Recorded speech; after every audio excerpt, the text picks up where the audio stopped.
இந்த ராஜு பையன் எங்கே போனான்னு தெரியலையே.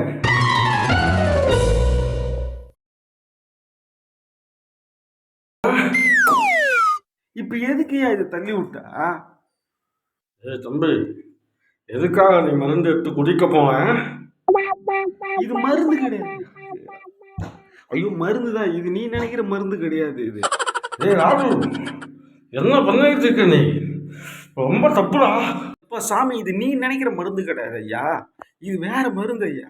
இதுக்காகத்தான் உங்க அப்பா அம்மா உங்களை படிக்க வச்சாங்களா? சொல்ல வரேன்னு காது கொடுத்து கொஞ்சமாத கேளு. ஏய், சத்தியமா சொல்றேன், நீ பண்ணது தப்புடா.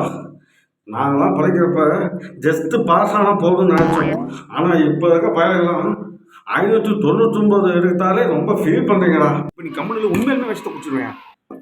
செய்து பரீட்சை பாஸ் ஆகணும், இல்லை அதிக மார்க் எடுத்தால் இருக்கிற மார்க் வச்சு சந்தோஷப்படுங்க.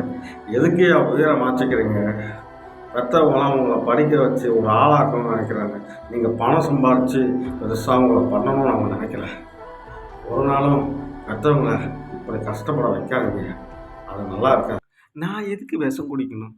நான் ஜஸ்ட்டு பாஸ் ஆனாலே போதும்னு நினைக்கிறவன். பாஸு ஆகிட்டேன். இது சோரியாசிஸ் கொடுத்த மருந்துயா. காலெல்லாம் ஊறுது, அதனால மருந்து சாப்பிட்றேன். அதுக்குள்ளே நீனா ஒன்று கற்பனை பண்ணிக்கினே எதுக்கு? ஒரு விஷயம் சொல்கிறேன், நல்லா கேளு.